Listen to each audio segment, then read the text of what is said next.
This is the Mobile Tech Podcast, brought to you by worldpodcasts.com. Now here's your host, Tech Girl, Miriam Joie. Brought to you by Audible. Stay tuned for a special offer at the end of the show. Hi, and welcome to the Mobile Tech Podcast. I'm your host, Miriam Joie, and today is Thursday, June 2nd, 2022, and my guest is Chris of Qualcomm. Hi, Chris. How are you? Hi, Miriam. Very happy to be here. So pumped to have you on the show right now because 8 Plus Gen 1 came out a couple of weeks back. I was in San Diego for it. 7 Gen 1 came out. And there's so much to talk about here. I kind of want to get from you, from the horse's mouth, the lay of the land on these two chips because, they're very exciting. So tell me a little bit about what you announced, how it positions itself in the market. We had the 8 Gen 1, which we launched late last year, right? So that was our new flagship device, our new premium tier device. Really defines, from our perspective, really defines the whole Android marketplace. Really defines the latest in technology. So that had new graphics technology, Release 16 modem, new security architecture, new camera architecture, really set the bar for the entire premium tier Android market. So then we have 2 new devices. That's what we've just announced. 2 new devices based on that original Snapdragon 8 Gen 1. So we have the 8 Plus Gen 1 that has very similar technology really to what was in the 8 Gen 1. So it takes that same technology and then optimizes everything. Optimizes everything from a system perspective. Gets us better performance in many places on CPU and GPU, up to 10% better performance. Wow. But really, most importantly, really focuses on end-to-end system power consumption. So, for example, for the CPU and the GPU, we get up to 30% performance, power improvement, power efficiency improvement. So again, at the same performance levels, 30% power improvement. And so then you can use that to have better battery life. You can use that to have better extended gaming sessions before you start to see performance drop. You can use that to have longer high-resolution video encoding sessions. Right. So anyway, a very powerful, we feel, complement to the 8 Gen 1. So 8 Gen 1 and now 8 Plus Gen 1. And so what does that result like, the 30% efficiency? I think I remember you saying it was something like, not you specifically, but Qualcomm, that it was a 15% improvement in battery life, roughly what we can get, right? Yeah, roughly that's right. Again, depends on how people use their phones, whether heavy use cases or lighter use cases, everybody's a little bit different. But on the order of 15% longer between charges if you use it the same way. Wow. And you said 10% CPU and GPU improvement, correct? 10% performance improvement on CPU and GPU, peak performance improvement, and then 30% efficiency improvement. And so, now that I'm hearing this, I'm like, why would anybody pick the 8 Gen 1 anymore? Like, I suppose there is some pricing tier differences. And are you positioning this as even more premium, more gaming, more flagship position? Or are you just saying, hey, pick the one that's best for your packaging requirements and your price point? The latter. So it's pick the one that best suits your product. And again, these two do have similar capabilities and they have similar technology within them. So if you have a design that's less thermally sensitive, you can go with the 8 Gen 1. If you really want to push the envelope, or you have a smaller, tighter form factor, then the 8 Plus Gen 1 is going to introduce some pretty attractive capabilities. And increasingly, again, smartphones are incredible, right? They have tiny battery. In these incredibly small form factors, some foldable, some more exotic form factors than that. Incredible challenge to have these devices have this kind of performance with such a tiny little battery with such limited ability to dissipate heat. So we think for some applications, the 8 Plus Gen 1 is going to be a very exciting complement to the 8 Gen 1. Cool. So here's something that I've noticed running benchmarks on the phones. Now, benchmarks, are synthetic. They're not reflecting of reality. But it's interesting because with the 8 Gen 1, we've seen that the manufacturers have kind of learning to manage the thermals on that better. It's clearly a new chapter for them because we've seen a big difference between what the 888 and 888 Plus delivered in terms of thermals on these devices from these manufacturers versus 8 Gen 1. And what I'm saying here is we're seeing more throttling issues, at least on the 8 Gen 1. So I'm wondering, how are you coaxing, coaching, whatever, the manufacturers, because I'm sure you've got this under control. That's what Qualcomm does. So I think it's just the manufacturers have to probably repackage and reconfigure things and are probably trying to figure out what works for them. So how are you bringing your expertise to your partners in helping them manage this better? Because in my opinion, as an end user, I found an incredible improvement in both performance and battery life on the 8 Gen 1, but it's subjective, right? If I use the benchmarks, I'm seeing more throttling. So I'm wondering if, first, does it matter? And two, is there something you guys are doing that helps these manufacturers achieve more graceful power reduction or performance reduction over time? Because you just can't cheat your physics, right? I mean, unless you put a fan in there, which some gaming phones are doing, but that's not, what you're doing when you're using, a Galaxy S22 Ultra. You don't want to have a fan in there. So that's right. So again, a modern smartphone is this engineering miracle. It really is. So again, I'm incredibly impressed with what the handset manufacturer is able to do. Yeah, I mean, the horsepower that is really in any modern smartphone SoC, this one or previous gens, or even the new one, 8 Plus Gen 1, is, we have incredible capabilities in there that, again, if you turn everything in the system on, it will heat up any device, right? It's just not possible. Really, so, so we do build in a lot of sophistication in how we manage, dynamically manage different components on the system, how we dynamically manage frequencies of the different cores as we go. So we actually have a very sophisticated system that we build up with carefully simulated kind of thermal scenarios, thermal sensors at different portions of the design, capabilities to bring in kind of thermal sensors from outside of the chip, all with the goal of getting the end user very high peak performance, but also setting the optimum level for those long-term kind of sustained use cases. So yeah, that is something we work very closely with the handset manufacturers on, provide simulation support and algorithm optimization, kind of et cetera, in partnership with our customers. So it's absolutely true. And that'll be true, I think, of any modern smartphone SoC, any modern smartphone. But still, we're always looking to how to make that problem as easy as possible. So that's really what the 8 Plus Gen 1 is going to do, is take a big step forward in terms of power efficiency, and then, unlock some more of the capabilities, the raw capabilities of the technology underneath, make more use cases practical. Right. So you're basically providing a better infrastructure to start with, because this is a more power efficient chip. That's exactly right. And really within, a given power envelope, we see our customers are incredibly innovative, right? They're doing new things with AI in combination with camera and video and all kinds of new techniques. So we want to give them, the maximum sort of thermal headroom is the way we think about it sometimes in the industry, to put their optimizations on top of any of the use cases. Makes perfect sense. So let's talk about 7 Gen 1 briefly, because I feel like it's the unsung hero here, right? In the same way as the 765G has been the unsung hero of the 700 series for the last few years. And I've said this on the podcast before. I think, sure, the flagship chips are the flagship chips. They need to exist. We love them. We want them on our flagships. But when you look at the premium mid-range or affordable flagship tier and you see what the manufacturers have been able to do with the 700 series over the years, particularly since the 765G, and after that 778 and 780 last year, although the 780 is a unicorn, isn't it? It is rare and therefore very valuable. I believe I have one phone with it. I have the Xiaomi Mi 11 Lite 5G. But talk about the 7 Gen 1 and tell me, how does it fit in to, this entire lineup right now, based on what I just said? Maybe you guys don't see it as an unsung hero. Oh, no, we do. Absolutely. Well, this is what we've always done, right? Is we've had, always the last few years, we've had the 8 series, which is the pioneer of the brand new technology, really brings the best, kind of questionably the best in the industry.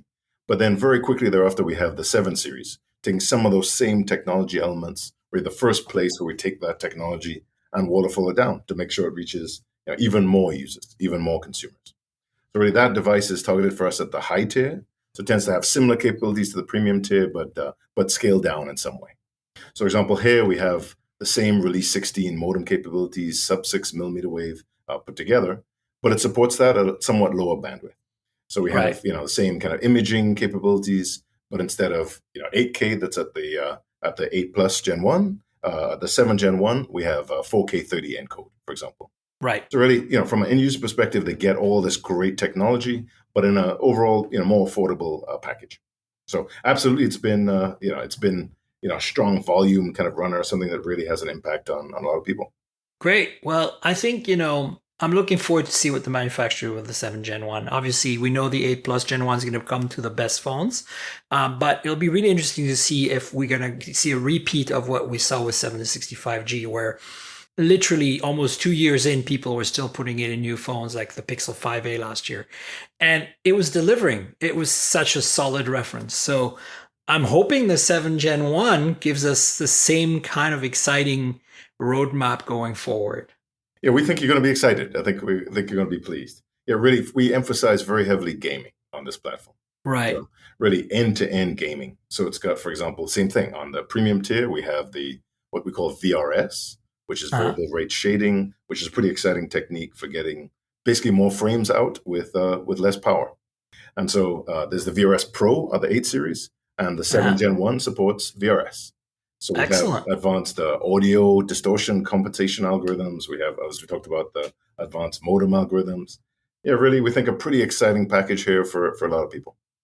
Cool. Well, listen, thanks for giving us a quick, very brief overview of what was announced at the summit 2 weeks ago. I'm glad you were able to come on. I think my audience is still super excited about the announcements, even though we're a little behind here. But I felt it would be really nice to have you on, to have somebody from Qualcomm kind of give us the lay of the land. And I appreciate you so much for being on the show again, Chris. Oh, thank you, Miriam. Thank you. It's great to talk to you and great to connect with the listeners. Awesome. And here we are, folks. I have the lovely Allison Johnson from The Verge with me, and we're going to cover the news. Allison, do you have any thoughts on the Snapdragon madness we just covered? I'm all ears. I'm not caught up on it. Are you excited to see some phones with the 8 Plus Gen 1? I mean, that's kind of cliche, right? Because everybody's going to want a flagship with the best chip. Right. Yeah. It'll be just a matter of time before they all have it, I guess. Yeah. It's always interesting to hear what the next latest and greatest is going to do. You know what I'm more excited about is the 7 Gen 1. Because if you remember, the 765G was like the unsung hero of the smartphone world for like 2 or 3 years. Everybody had it, and every phone we played with that had it. The 4A, 5G, the 5A, that's for the Pixels, the OnePlus Nord, and a bunch of others were just excellent phones. And I'm thinking maybe the 7 Gen 1 can be the next 765G in terms of popularity. Right. Kind of the mid-range flagship chip. 100%. So let's see what happens, I guess, right? Mm-hmm. For me, what's got me most excited this week, actually, it's kind of strange because you'd think I wouldn't get excited about an affordable phone with a stylus. But we need to talk about this because you reviewed Moto's phone with a stylus, which is the, the Stylus 5G, right? The G Stylus? Yep. G Stylus 5G 2022. I have that as well. And I didn't review it officially, but I'm excited about the context of that phone regarding the one we're about to talk about. And that is the TCL, Stylus 5G. TCL Stylus 5G, I think. They're really almost named the same thing. I know, these phones, seriously. Well, you didn't review it. It's more an announcement, right? You made a news thing? Yeah, just covered the announcement. I reviewed both Motorola Stylus budget phones. They have one that's 4G only. Yeah. And then there's the 5G model, which is a little more mid-rangey.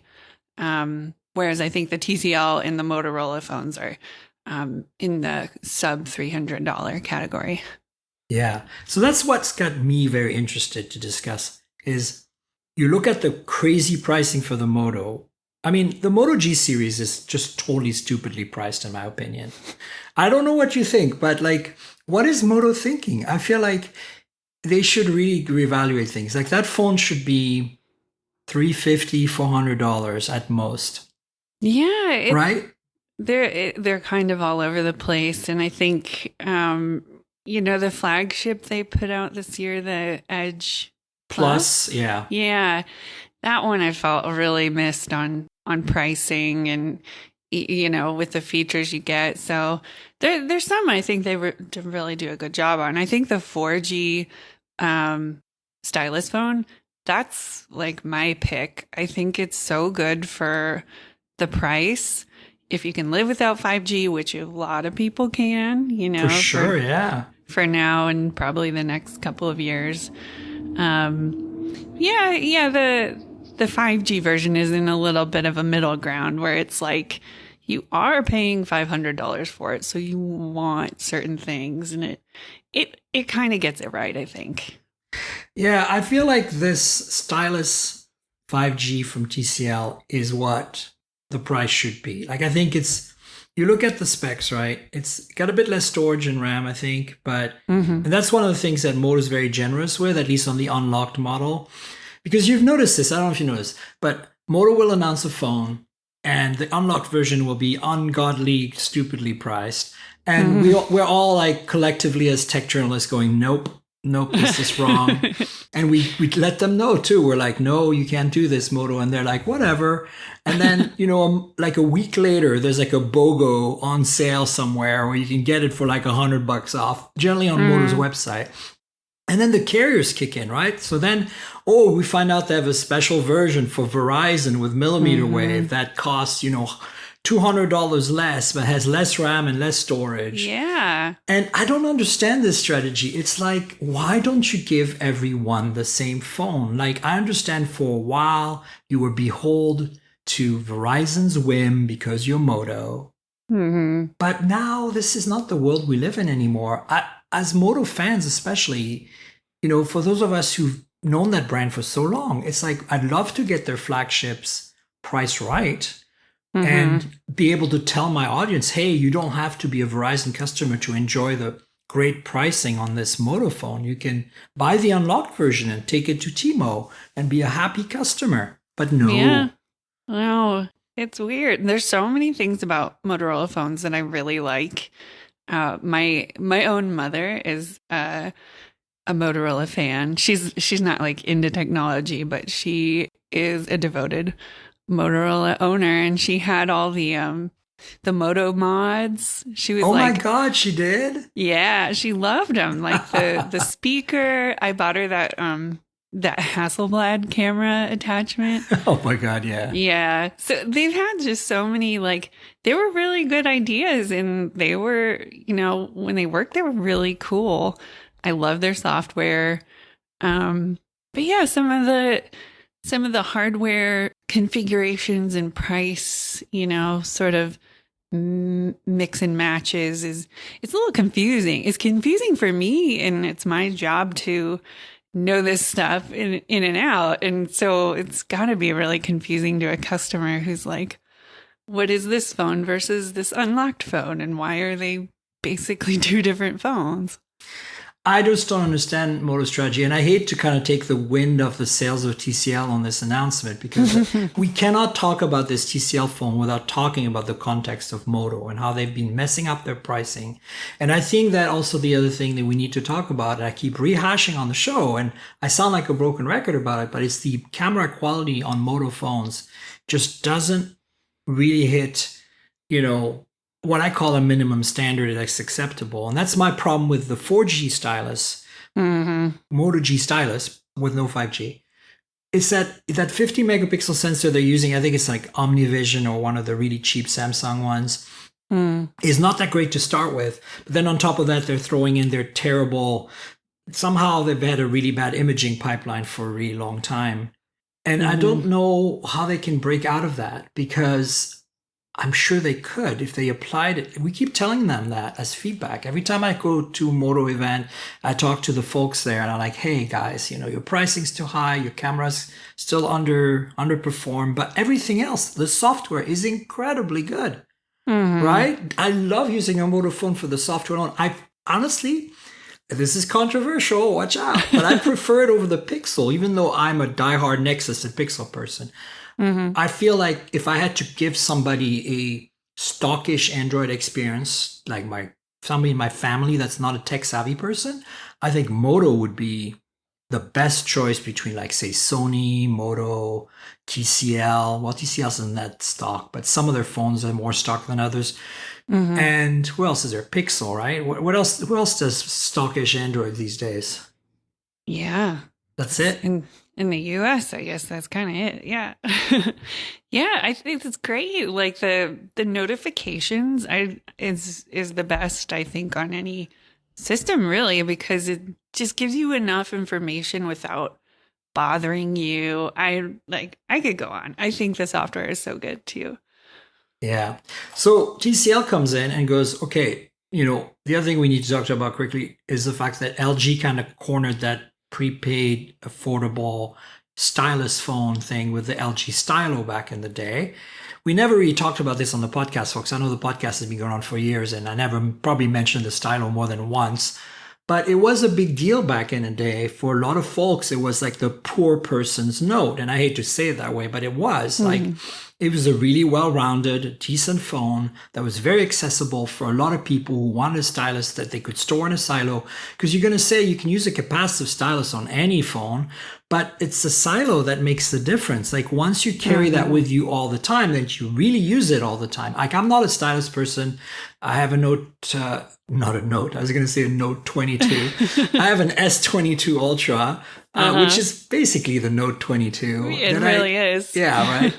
I use it for photography mostly, and I never use the stylus. It's not my thing. Mm-hmm. But the Stylo from LG really had that spot. And then, a couple of years back, I think just before COVID hit, I went to Chicago to do a hands-on with the first stylus phone from Moto, the G Stylus. And I was like, oh, cool, they're trying to get into that. And the pricing was right, and the phone was great. And then COVID hit, and since then we've had 2 4G styluses and 2 5G styluses from Moto. And I felt that all of them have been overpriced and somewhat compromised. Although you're right, the 4G this year, it's heading in the right direction. I do like that the Moto G Stylus 5G has a lot of great specs, a lot of RAM, a lot of storage. It's got a Snapdragon 695 5G. Like, that's a nice chip. Lots of battery, and more importantly, OIS on the main camera. Technically, that's an advantage. I feel great that Moto is kind of listening to us. A lot of us have told them at least your high-end phones need OIS. The original Razr didn't have OIS. They put it on the Gen 2 folding Razr, the 5G model. They're listening. But, like, why put it on this phone? Like, right. I'm not sure that it really matters on this phone. And also, considering their imaging pipeline is so poor, it's just like weird. So with all this context, the Stylo, the Moto G phones, I think TCL is hitting the sweet spot in terms of specs and price and value here with this phone. And that's kind of why I'm looking forward to getting. So TCL is sending me one, folks. So I'll have one at some point to try out. But you wrote this story, is there anything that kind of stuck out and you were like, aha, maybe this is not so good? Not really. I think the price is right. Because if you do compare it to the Motorola, they're clearly in different categories, just with the RAM and the processor and things like that. So I think they kind of got the combination right. And you can forgive much more of a sub $300 phone than a $500 phone. So if it gets the basics right, I think it could be a really good option for someone who wants the stylus, and you get a little bit of like future proofing with the 5G, or maybe you have really good T-Mobile 5G right now or something. So it could be a good option for folks. Yeah, no, I think so. And I'm excited to see that's MediaTek based, because we don't see enough MediaTek based products, I think, in the US right now in terms of this price point. And it's pretty critical. Like, I recently reviewed the OnePlus Nord N20 5G, which is a great phone for the money. I'm sure you've played with it. And I love it. It's great, right? Like, it's one of those kind of little like secret awesome phones. Yeah. I mean, it's back to what the OnePlus we all wanted and loved, right? Like, in a way, even though it's not a flagship, it's got all those And if you look at the pricing on that, and then you look at the pricing on that Moto G Stylus 5G, and you look at the pricing on this TCL Stylus 5G, and you're like, okay, like if OnePlus can make a phone like the N20 5G and add a stylus, it's essentially a hybrid between the pricing of the TCL Stylus 5G and the specs of the Moto G Stylus 5G, right? Because 695 is on both the Nord and the Moto. Then you have the, a better camera system on both, but it's not great, but it's better. And then, because I'm not sure TCL will be competitive on the camera front. Sorry, TCL. Yeah. And then, the pricing, though, the TCL is much closer in pricing to the Nord. So I don't know. I'm excited about this somehow. I can't tell you. I can't explain it. Yeah, I have a thing for mid-range phones. Like I have a thing for those $250 to $300. I want everyone to have a great smartphone experience. Exactly. And it's a $1,000 phone is going to be good in a lot of ways. Of course it is. But a really good $300 phone is, you want to sort of shout like from the rooftops, like, this is actually really good for what you're getting and what you're paying. And it feels more exciting, I think. Yeah, no, this is great. And, here's another thing I want to point out. This is a little slight maybe towards our friends at OnePlus. Hello. Like, how did TCL manage to put a 5 megapixel ultra wide in this phone and you didn't put an ultra wide on the Nord N20 5G? Like, that is my biggest. Yeah, I was so annoyed about that. And they made there's the main rear sensor and then there's something, it's a macro. Right? Yeah, it's a macro that's crap because you can't use it because it has no autofocus. Yeah. And it's like, it's got giant pixels, thankfully, 1.75 microns, but it's only 2 megapixels. Yeah. So what are you going to get out of that? And, I've actually did this when I reviewed the N20 5G. I would pull back and do 2x on the main sensor, and I would get a much better photo. That was pretty much a macro because you also get that creamy natural bokeh because, it's a bigger sensor, right? And so anyway, I just forget it. And then there's that monochrome or whatever lens. Oh, yeah. Don't even. Don't get us started on the monochrome. We can have a giggle fest about that together. Yeah. That was the only. I'm like, this is such a good phone, but you guys are kind of pulling a fast one with this, like, triple camera. Like I could totally deal with the lack of 90 hertz because you gave us an OLED, and personally I much prefer that. I know some folks out there like their LCDs because of the flicker and they can see it and all that. It's cool. But for me, I could deal with that. But the lack of ultra wide, I was like, seriously, you made no effort. This is the camera system from the N10 5G like a year and a half ago. You just transplanted it over, called it a day. I'm like, yeah. Well, maybe next year, right? Maybe the N30 5G or whatever. Yeah. Fingers crossed. Still, these three phones, I think, especially if you can buy the G Stylus 5G from Moto at a discounted price through Verizon or whatever, I think these are kind of like right now the phones that I would send people to if they wanted to spend less than $300 and get a good experience. Now, of course, I haven't reviewed the TCL, but based on my other TCL reviews so far, I think this is going to be okay. It's not going to be spectacular. You're not going to love the software as much as Moto, and the Dimensity 700 is, I think, adequate for this. It's not going to be blowing you away. It's not a 695 or even let's keep it in MediaTek world. It's not like a Dimensity 900. You won't notice unless you're us, right? Yeah, basically. right. Yeah, so. You've got a big cabinet full of phones. Yeah. Oh, I just cleared some phones up, by the way. Can I just give a quick PSA to the world? Because I think this is really exciting. I am very bad at returning phones. And because I've been in industry for a long time, a lot of wonderful PR people are cutting me a ton of slack on this on a regular basis.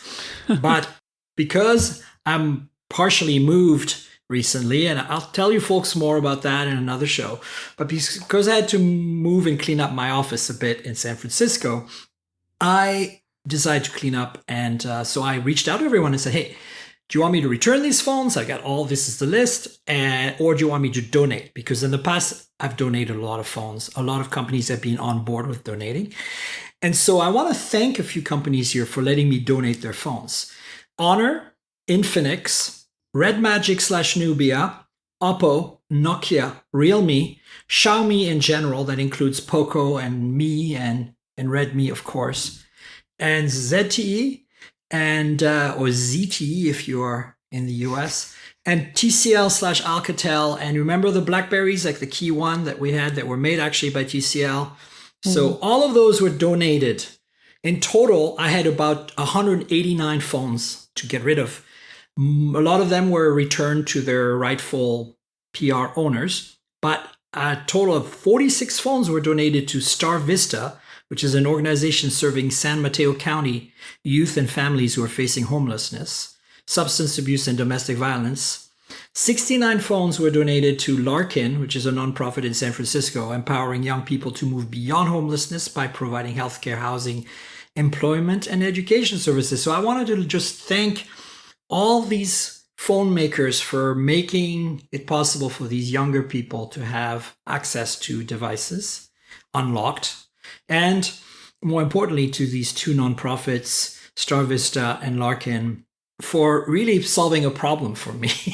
Because that's a lot of phones to put away in their boxes in the closet.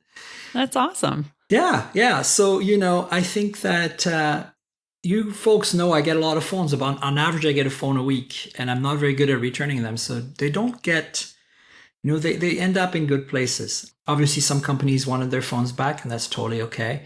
But I was starting to have about 4 years worth of phone here, and it's just getting a little ridiculous. Yeah. So, yeah, I also want to thank Moto because they wanted back the more new ones, but they did let me give away a lot of phones that were even like a year or two old. So those Moto phones obviously work best in the US. Like if you have a Xiaomi here in the US, it's going to be a little challenging. You might not get support on all the networks and all the bands, but if you have a Moto, it's going to work. So yeah. So now that we've done the PSA, got that out of the way. No, I just thought it felt right to nice. Give everyone a little thanks. So, let's move on to the next thing. I think there's a bunch of rumors and leaks this week that were kind of interesting. And I kind of made a list here. I'm kind of curious what you think of them all. Let's see what we got. So, this Murena One. So David Pierce, who works with you at The Verge, just wrote about this. Well, I don't know how to explain this phone to people. An Android phone with no Google in it, but not accidentally, like on purpose. Yeah. It's not like Huawei, who's no longer allowed to use GMS. Right. Yeah. It's a choice. So why would you do that? Yeah. It's, and I got to play with their previous gen software a little bit. But it's a privacy thing. So if you don't want to keep handing Google all of the information about where you go and the places you like to eat and whatever latest thing you're shopping for online. Maybe you want this phone that has, they're aiming to provide a similar level of services, but without tying it to your Google login necessarily. So some apps they've replicated using open source data, like a Maps app. They have there's an chat and email clients. But what David noticed and just playing around with it a little bit is you kind of run into the limitations very quickly. And when you need to get something done in your life, like my experience with it was, and this was the previous version, but I don't think this has changed in their new version, was there's an app that my child's daycare uses, and it is like essential to my life. And it's something that, they don't have a version of that on their phone. So there are provisions you can download Android apps. You log in with your Google account, and it mitigates some of the security and privacy concerns, I think, a little bit. But you do it is just hard. I think that is a really tough problem to solve. How do you make a phone on Android something that's user friendly and take Google out of the equation? It doesn't seem like you can quite do that yet. Yeah, and that's my concern. It's like I understand what's driving them to do this. Like I get it, right? Like some people are really concerned about their privacy and how they share their data about their privacy to companies. And Google gets a lot of stuff from us, and I understand how that can be off-putting. But I'm not sure you can have a great experience with an ecosystem. Mm-hmm. And you're destroying the ecosystem.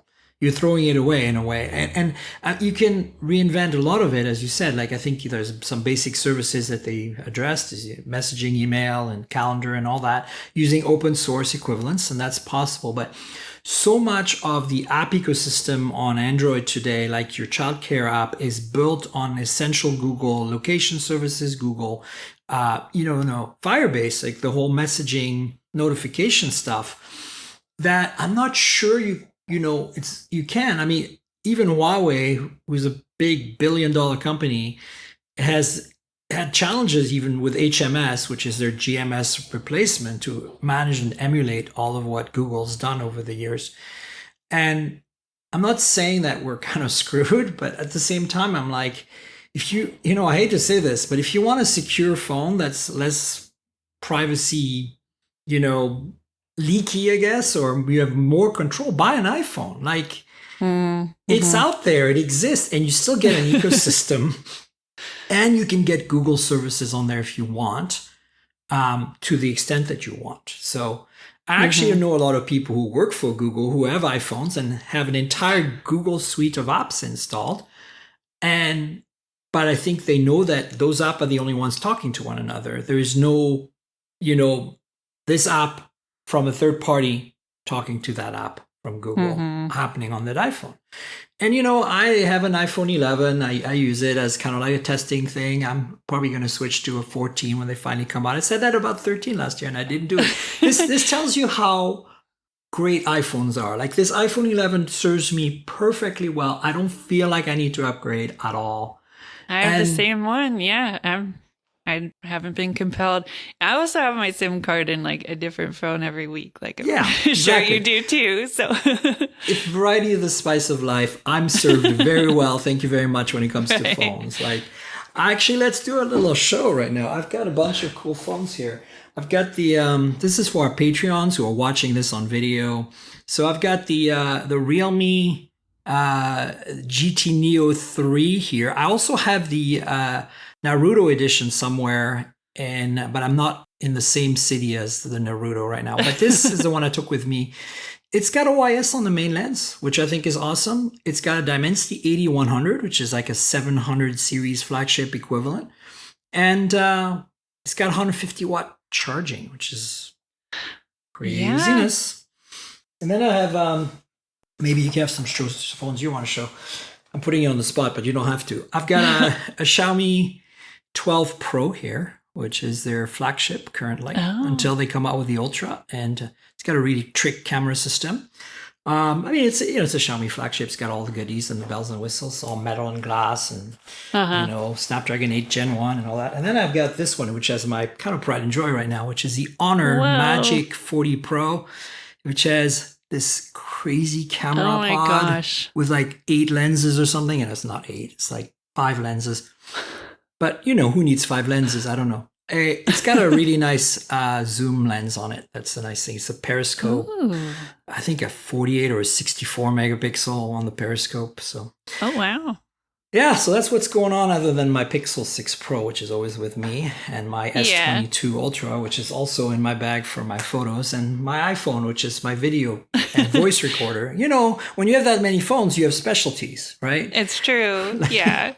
I've got the Pixel 6 handy for voice recording and transcribing, which is so amazing. Good. Mm-hmm. Yeah. I do have the out of reach, but I have the Naruto edition of that Realme, and that 150 watt charging. Yeah, and it's it's like more than a US outlet can handle. So it was something like 125 watts, but oh my gosh, that is wild to see. It's pretty cool. Like, I feel like a lot of people are like, is that safe? And I'm like, yeah, look, you don't have to worry about it. I think I cover EVs as well and car tech, and EVs are now, the battery tech for EVs it's gotten so good that the phone world is inheriting some of that tech, and that fast charging ability is essentially coming from that. And that's why it's safe. And you're going to say, well, I don't need to charge that far. But if you live in India, right, and you don't necessarily have reliable power everywhere you go, you're going to be very opportunistic about where you charge, right? And when you charge. So when you do, you want to plug in for 10 minutes and get the maximum bang for your buck, right? Yeah. And this, I think, where this kind of super fast 120 watt, which that Xiaomi flagship has, and 150 watt, which the Realme has, is coming into play, And I think that's actually a great segue to talk about the OnePlus rumors this week. This just as well as I do. We've been hearing about this OnePlus 10 Ultra, which would be finally elevating the OnePlus to, Uber flagship status by adding probably a telephoto, a folded lens like a periscope, and probably a Snapdragon 8 Plus Gen 1 or something like that, and maybe 150 watt charging to the table from the BBK group. But that seems to be fizzling away. So don't get too excited. What is not fizzling away is that we're getting rumors of a OnePlus 10T, which, the T models are like the second half of the year models with 5G, of course, coming. And that would have a 150 watt charging potentially, like this Realme phone. And like I would like to say the OnePlus 10R, which is a clone of the Realme GT Neo 3, but only sold in China. So, but the big news on this is that it would have a Snapdragon 8 Plus Gen 1, this 10T. We didn't get a 10. What do you think of OnePlus's strategy this year of launching to China first? Because I felt that was wrong. They kind of like soured it up a little bit for us here in the West. Yeah, it was strange. Yeah, it sort of felt like the wind had been let out of the sails a little bit. By the time it got here, we were sort of the only thing we didn't know was pricing. And I think they priced the 10 Pro pretty well. But yeah, it is just kind of a strange position overall. There is no OnePlus 10 at all, right? That's exactly right. This is why this news is like we kind of accepted that ship at sale this year. So now it looks like the better one would be not happening, and we're getting, I guess, something less than the 10 Pro in some ways. I think on imaging, it's probably not going to have a dedicated telephoto or something. But it looks like we're going to get a better processor and faster charging. So does it come to the US, though? That's a big question, right? Yeah. Remember, the OnePlus 7 didn't come to the US. We only got the 7 Pro. Then we got the 7T. So, it's not the first time. I don't know. I think OnePlus's strategy is just a little strange to me this year. Obviously, the whole Oppo thing obviously is affecting that. But I feel like I like the 10 Pro. I think they did a good job. It's definitely something I recommend to people. But, the problem is you can buy an S22 Plus or S22 Ultra discounted at almost the same price. And as much as I prefer the software on OnePlus, that's the other company that has a relatively reasonable experience with the software. Although now it's changing a bit because it's ColorOS with the skin on it. I feel like I would recommend the OnePlus 10 Pro still, but if you can live with slightly more bloated software, I would say maybe the S22 series. Yeah, it's hard to exactly. Where I landed with it is the S22 series just sets a really high bar for a flagship Android phone in the US, and there's a reason why so many people buy them, and it's just hard for any other OEM to come in and offer something that's going to be competitive with Samsung here. So the 10 Pro, I didn't feel like it's something I would recommend to people if I know them specifically and I know they're kind of like tolerance for bloatware, I guess. But as a general recommendation, yeah, I'm still the S22 Plus is just killer. It's such a good phone. And for me, it's the Ultra that does it. I know it's a really big phone. For some people, it's too big. But that camera system, It's so good. Like the only thing that can touch it right now, frankly, is that Honor that I just showed you folks, the Magic 4 Pro. And of course, the Huawei P50 Pro, which I also have not with me. But it's that phone, they're twin camera systems because they were developed still around the time when the companies were just starting to split up. So if you look on paper, spec-wise, they're the same camera system. So that's why I don't dismiss that Honor phone, because you're getting the Huawei P50 series, like one of the best camera experiences in the universe, but you're getting it with GMS on these Honor phones. So of course it's not US friendly because of the bands, but I've been using this phone on T-Mobile and AT&T, and I'm getting pretty solid 4G LTE on both. So, it's not, you're just not going to get 5G because it's mostly the bands on this phone. It's 5G, but it's just like bands that don't work anywhere else. Interestingly, I'm in Canada right now, and that Realme GT Neo 3 works on 5G roaming. I think on Bell or Telus or Rogers, one of the three big carriers. And because I'm on T-Mobile with my T-Mobile SIM in there, but T-Mobile lets you roam full on here in Canada. And holy crap, like I'm getting better performance than I get in the US with that phone, because in the US I only see 4G. Oh, wow. Yeah. So Canadians. Oh, man. They figured it out. I know. Those Chinese phones might actually work for you in 5G if you import them. Yeah. So yeah, I'm kind of interested to see how that develops. But speaking of Samsung, we've got a bunch of rumors around the Z Flip and the Z Fold, 4th gen of both. The specs have been leaked for the Z Flip 4. Not surprising. I mean, it looks basically like an updated version of the Z Flip 3 with a Snapdragon 8 Plus Gen 1 supposedly, and that's pretty much the only big update. A bigger battery, I think, 3,700 milliamp hour.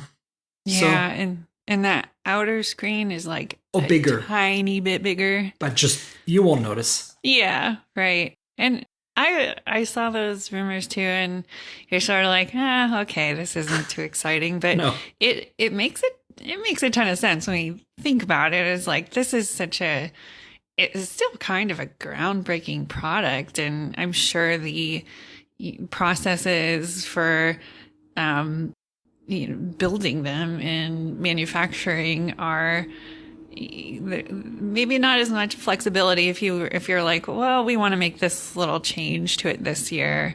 I don't design phones, so I'm just guessing here, but it's probably tough to make little like year-on-year incremental changes to them. So I'm fine with it. I had a talk with myself and I calmed myself down, and I was like, this is okay that they're kind of a minor update. It's still I'm excited to get my hands on them if, potentially, if they exist, if we, for sure. If they arrive.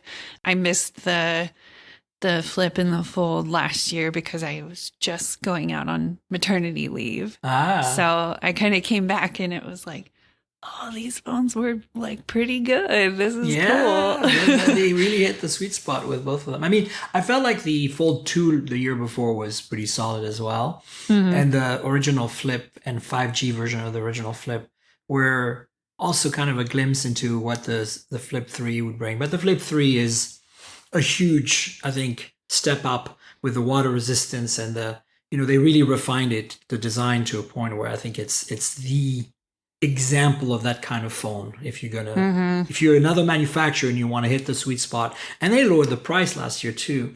So that'll be interesting to see what happens this year, because honestly, I can live with dual 12 megapixels. They're okay if for the cameras, if they lower the price to $899 or something crazy like that. Wow, how cool would that be? Yeah, that would be pretty exciting. I would get excited about $899. I think for me, the new chip is par for the course. We expect that. They're not going to use, they're not going to continue using an 888 or something. So, that's fine. But I want to see. I was hoping to see slightly better cameras. Like I just wanted to see a 50, maybe one of their new 50 megapixel main sensors. They're pretty solid. Sure. And then I would be happy to keep the ultra wide the way it was, but I don't know. We'll see how it goes. And then the Z Fold has some rumors as well, and that's around the cameras. We might be getting a better telephoto on the Z Fold, not a 2x, but a 3x. And it's a minor thing, but folks, you have to remember, if you watch Michael Fisher, Mr. Mobile's videos, good friend of mine, he's been on the show many times. He's the guy when it comes to the tablet foldy, like the bigger folding phones. And, he's reviewed a few kind of eccentric, exotic, if you want to call it that, I hate that word, but phones from China, like the Xiaomi one and the Huawei ones and the Honor ones that have essentially like top of the line camera systems on them with like folded periscope telephoto lenses. And so I feel like Samsung is kind of resting on its laurels a little bit here with what they're bringing to the table because they don't really have to compete in the West much, right? They don't really compete in China much. Samsung's not a big brand in China. So they kind of own their own market in Korea. So they don't have to compete there. And they are very popular in the West and they don't really have to compete there. So I feel like I really want to see Samsung go like the same direction as the S22 Ultra in terms of camera on the Fold going forward. I know it's not going to happen this year, but I want to hold them to that because that needs to happen. That needs to eventually become the absolute flagship of the line, in my opinion. The Ultra. Yeah. Yeah. The Mega. Is that where we're going next? Yeah. We'll have to, bring another word into the mix. Right? Man, this is getting ridiculous. I'm sick and tired of these namings. Oh, crazy. It's a lot. But yeah, so, minor leaks and rumors here. I don't generally go too crazy about the Galaxy and the iPhone rumors and leaks because they're kind of par for the course. Like, of course, you're going to get these features. It has to. But it's kind of interesting simply because, we know it's coming. It's getting closer and closer. So as it's getting closer and closer, I might be starting to cover things a little more. And then WWDC, Worldwide Developer Conference, Apple's big developer event's coming up next week on the 6th. So that's going to be a big, busy day for all of us. But I wanted to gauge your thoughts, since you're a Mac user like me, about this kind of ongoing... It's kind of like watching a soap opera relationship of rumor of like, yes, we're going to get a new MacBook Air. No, we're not going to get a new MacBook Air. Yes, we're going to get a new MacBook Air. And the rumors, of course, are M2. And some people are like, nah, not yet. And then the other one is a redesigned chassis that would look more like the colorful new iMacs, which I would welcome because I'm on an M1 Air right now here traveling. Same. I love that laptop. It's a high spec, beast. I get everything done. I don't really need a MacBook Pro anymore. But at the same time, it's boring. It's so boring. Oh my God, it's boring. Yeah, I do not keep up with the desktops the way I should, but the colorful ones from the iMac. The iMacs, they're so cool looking, and they're I don't get excited and geeked out about desktop computers really, but I perked up. I was like, oh, I would kind of want that in my dining room. I almost bought one because it was purple. Yeah, right. It's like, well, you can kind of talk yourself into it, and then you're like, and it's purple and it looks really cool. So yeah, I think I'd have the same reaction if they do a similar thing with the MacBook Air.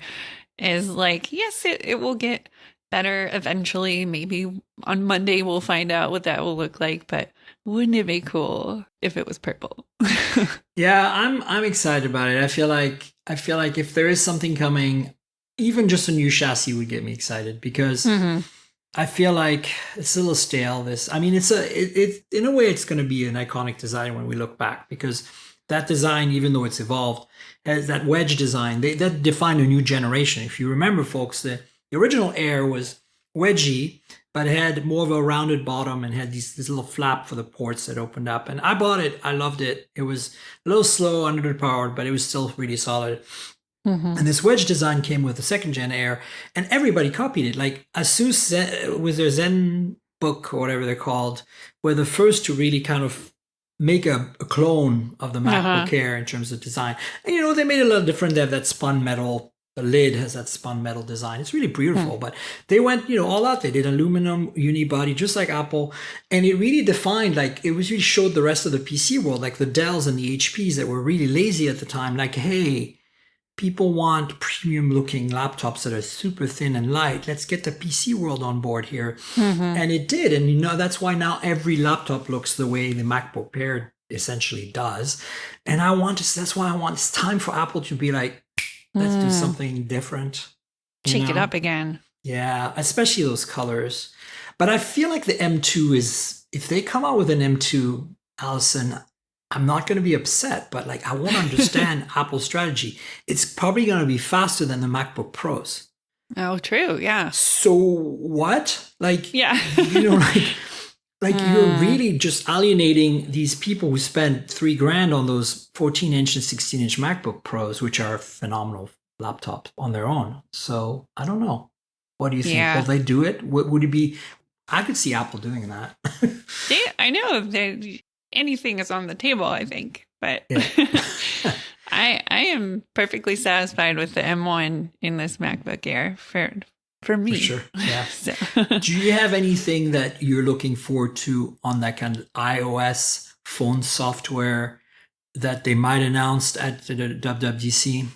Well, the rumor is, coming maybe with the iPhone 14 is an always-on display, which I guess would really, come back to iOS 16, enabling that kind of thing. And it's really funny when you spend all your time or a lot of your time using Android phones, you just kind of take some things for granted. And I go back to my iPhone and I'm like, oh yeah, there's no. Are you turned on right now? Yeah, I'm like, what's happening? I just want to see the time or whatever. Yeah, so it's on the one hand is I think Apple kind of gets dunked on a little bit, where it's like, well, we've had this on Android for many years, and but it it would be cool to see it come to the iPhone, and just I guess there's nothing I'm too but there's about one with thing iOS 16. You just mentioned it, and I think that's a critical thing. Once I think once Apple users have that feature, they're going to be like, how did I ever live without it? It's like when the Apple Watch, well, I'm wearing a OnePlus watch, but when the Apple Watch switched over to an always-on display, it was like, of course you want that. And I'm like, I've been seeing this since the original Apple Watch, people. And right. I know that they couldn't technically do it, but at the same time, I'm just like, come on, this is par for the course. I've got the always on display on right now. Let's see if it comes out through Skype for the Patreons. But you can see the time there, right? It's just always on. And, like a watch. And this still lasts because this is not an Android Wear. It lasts a week, okay? And yes, the software originally was a little wonky on this watch, but it's great hardware. And now that they fixed the software, I had to give away all my Huawei watches that I really love, the GT series that are 2-week battery life, back to Huawei. And so I've been wearing this OnePlus watch since then. I was like, what do I have in my drawers? That's a smartwatch, but not too smart and lasts really long on a charge. And it looks good. I was like, oh, OnePlus watch, you're it. You're my new best friend. All right. Cool. Well, listen, we should probably wrap it up. I'm just wondering if you can share with the audience where they can find you on the internet, your various social media handles, and of course, The Verge, but you might have other projects you're working on. Yeah, I'm on Twitter too much. I'm Allison Jo One. That's about it. I don't have projects. I have a 9-month-old. That's my that's a project. That's a definite project. I think eventually. Are you on Instagram at all? I am on Instagram. It's also Allison Jo One. So cool. You'll see photos of a 9-month-old there. There you go. And then, folks, please read Allison's work at The Verge. It's really good stuff. Also, great review videos of the phones. So Thanks. Check it out on YouTube at The Verge's YouTube channel. And, folks, you know where to find me. I'm at Tank Girl on Twitter and Instagram. That's TNKGRL. Think the comic book character Tank Girl. Drop all the vowels. Tank Girl, TNKGRL. If you want to chat with me and Allison about this podcast, comment, ask questions, please hit us up on Twitter. And of course, Instagram is where you'll find pretty pictures of phones, pretty pictures taken with phones, pretty pictures of cars taken with phones for my Insta. Yeah. And then the podcast is at mobiletechpodcast.com, We're on Google Podcasts, Apple Podcasts, Pocket Casts, Spotify, everywhere good podcasts can be found. Please consider liking the show and, recommending the show, writing a review for the show, whatever the options are in your podcasting app. That really helps for discovery. There's a couple of YouTube channels that are associated with the podcast. You want to see more visuals. I do a lot of unboxing videos because I kind of like to show the devices. Not really like reviews because I keep that for my writing. Check out youtube.com/mobiletechpodcast and youtube.com/mobiletechmore. Those are the two channels. The main one is mostly the phones, personal audio, and wearables. And then the rest is, things like home automation, travel tech, car tech, anything that's accessory to the phone ecosystem goes on Mobile Tech More. You know how YouTube works? Like, subscribe, tell your friends, click the notification bell, comment in there, comment about the podcast in there too. I'll be happy to answer. It'll be great. And then I want to mention Patreon again, patreon.com/tankgirl. That's patreon.com/TNKGRL. Any help would be appreciated. If you want to support the podcast, patreon.com/TNKGRL. There's a bunch of tiers there. You can help out. Some are more affordable than others. You can get the podcast on video ahead of the audio public version, about a day early usually. And less edited. I'm a little more raw and tumble a bit. I don't remove all the little fumbles and things. So you can watch that on Patreon. There's another tier that lets you access our Discord server and chat with me if you want.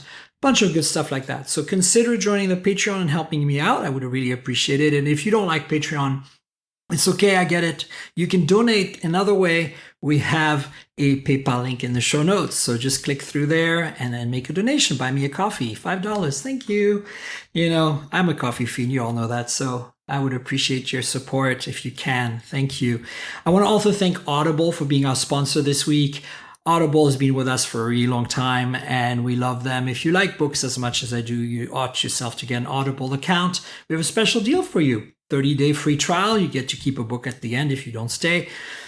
But I think you will stay. And before I tell you why, check out this URL, audibletrial.com/mobiletech. That's audibletrial.com/mobiletech to get your 30-day free trial. The reason you'll stay is because you love books like I do, but you work on your computer all day and your eyes are tired. And at the end of the day, you just want to lay back, relax, put headphones or earbuds on and listen to somebody reading you a book, a short story, a podcast, something that you can sink your teeth into and relax to. It's wonderful. If you go on road trips, epic road trip book reading time, 6-hour book, no problem. You're driving for 6 hours. It's fantastic. So check it out. I think you're going to really love it. Audible is where it's at for audiobooks and more. So I want to thank Audible again for being our longtime sponsor. Check out that offer. 30-day free trial at audibletrial.com/mobiletech. And thank you, Allison, for being my guest this week. Appreciate it. Thanks for having me. This was fun. Absolutely. Well, I'll definitely have you on the show at some point again in the future. And folks, you know how it goes. We'll have another show next week. So stay tuned for that. Until then, cheers, everybody. This has been the Mobile Tech Podcast with Tank Girl, proudly presented by worldpodcasts.com. You can visit us online at mobiletechpodcast.com.